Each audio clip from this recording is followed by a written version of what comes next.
क्या आपका बच्चा भी किताब शब्द सुनकर बोल तो देता है, लेकिन लिखते समय किताब में कौन सी मात्रा आएगी ये भूल जाता है। बहुत सारे पेरेंट्स मुझे ये कहते हैं कि मैम मेरे बच्चे को हिंदी मात्रा तो आती है, लेकिन डिक्टेशन लिखते समय पता नहीं क्यों भूल जाता है। और यहीं पर सबसे इम्पॉर्टेंट बात समझने की ज़रूरत है कि मात्रा नोटबुक में लिख लिख कर याद नहीं होती, बल्कि बच्चे के सुनने, बोलने, फिर उस साउंड को पहचानने और उसके बाद उसे लिखना सीखना पड़ता है। आज के इस वीडियो में मैं आपको एग्जैक्टली यही प्रोसेस दिखाने वाली हूँ कि मैं अपनी क्लास में डिक्टेशन कैसे करवाती हूँ, क्योंकि ये सिर्फ स्पेलिंग प्रैक्टिस नहीं है, बल्कि बच्चे के ब्रेन के कई स्किल्स को एक साथ डेवलप करता है।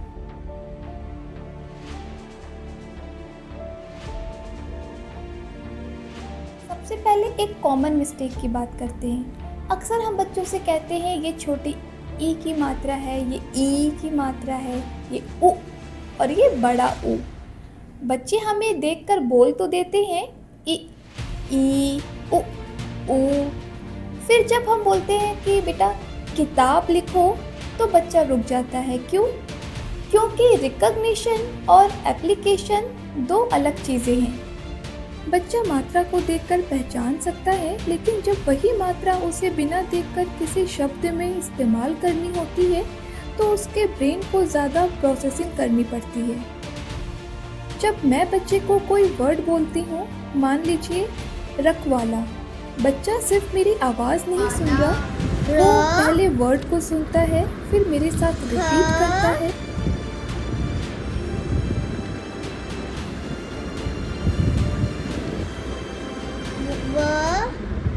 का मात्रा, का मात्रा नहीं की मात्रा, वाला, ल की मात्रा। फिर उसके साउंड्स को नोटिस करता है, फिर सोचता है कि इस वर्ड को लिखने के लिए कौन कौन से लेटर्स और मात्राएं चाहिए, और फाइनली उसे नोटबुक में लिखता है। मतलब एक छोटा सा डिक्टेशन एक्टिविटी बच्चे से कई मेंटल स्टेप्स करवाती है। Listen, repeat, think, identify, then write. और यही रीज़न है कि मैं डिक्टेशन को सिर्फ टेस्ट की तरह नहीं देखती। डिक्टेशन एक्चुअली एक लर्निंग एक्टिविटी भी हो सकती है। अब आप नोटिस करेंगे कि जब मैं डिक्टेशन करवाती हूँ तो मैं बच्चे से वर्ड रिपीट भी करवाती हूँ। कुछ पेरेंट्स सोचते हैं मैम बच्चा तो सुन ही रहा है, रिपीट करवाने की क्या ज़रूरत है, लेकिन रिपीट करवाना बहुत यूज़फुल है, क्योंकि जब बच्चा खुद वर्ड बोलता है तो वो सिर्फ पैसिव लिसनर नहीं रहता, वो लर्निंग प्रोसेस में एक्टिवली पार्टिसिपेट करता है। फॉर एग्जाम्पल मैं कहती हूँ समोसा, बच्चा कहता है समोसा। अब वो उस वर्ड को अपनी माउथ से प्रोड्यूस कर रहा है और फिर उसे लिखने की कोशिश कर रहा है। इससे सुनने और लिखने के बीच एक कनेक्शन बनता है। जैसे ए का मात्रा होता है, फिर यहाँ से बस समोसा, स, फिर आ की मात्रा समोसा। एक बहुत इम्पॉर्टेंट बात पेरेंट्स को समझनी चाहिए, बच्चे को गलती करने का मौका देना भी लर्निंग का हिस्सा है। अगर बच्चा किसी शब्द में गलत मात्रा लगा देता है तो तुरंत ये मत कहिए तुम्हें इतनी सी भी बात समझ में नहीं आती, क्योंकि उस समय हमारा गोल सिर्फ सही आंसर निकलवाना नहीं है, हमारा गोल है कि बच्चा अपनी मिस्टेक नोटिस करे। अगर मेरी क्लास में किसी बच्चे से गलती हो जाती है तो मैं बच्चे को बोलती हूँ वर्ड को ध्यान से सुनो और आप देखो कि कौन सा साउंड है और कौन सी मात्रा लग रही है।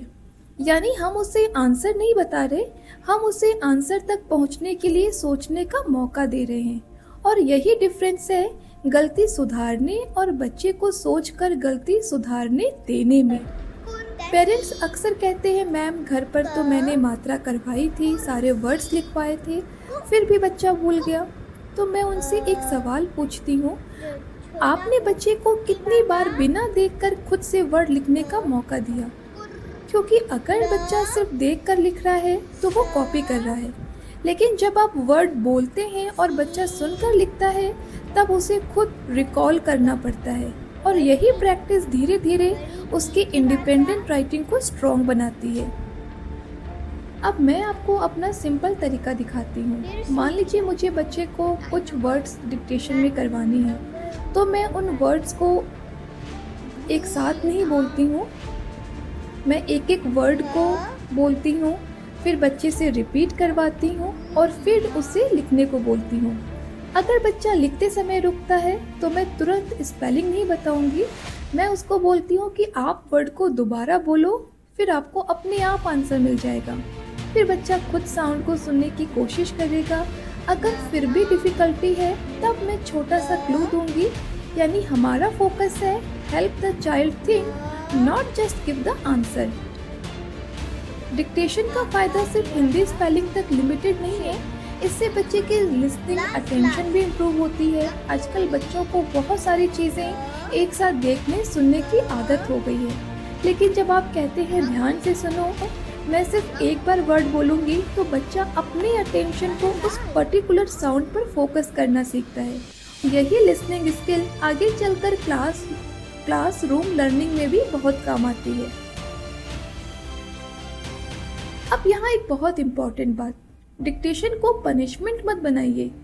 अगर बच्चा 10 में से 4 वर्ड्स गलत करता है तो उससे ये मत कहिए तुम्हें कुछ नहीं आता, बल्कि देखिए कि मिस्टेक कहाँ हो रही है। क्या बच्चा मात्रा पहचान नहीं पा रहा, साउंड सुनने में कंफ्यूजन हो रही है, वर्ड बोल पा रहा है लेकिन लिख नहीं पा रहा, या सिर्फ जल्दी जल्दी लिखने की कोशिश कर रहा है, क्योंकि हर गलती का रीज़न अलग हो सकता है।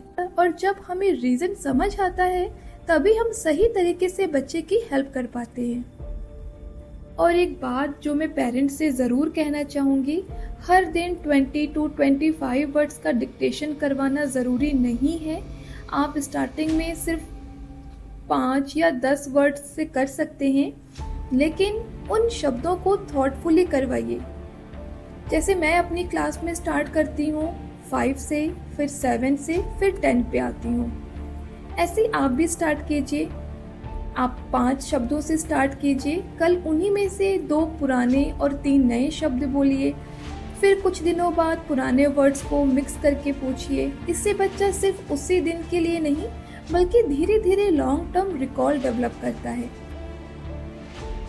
अगर आपका बच्चा हिंदी की मात्राओं में स्ट्रगल करता है तो आप घर पर सिर्फ 10 मिनट्स का रूटीन रख सकते हैं।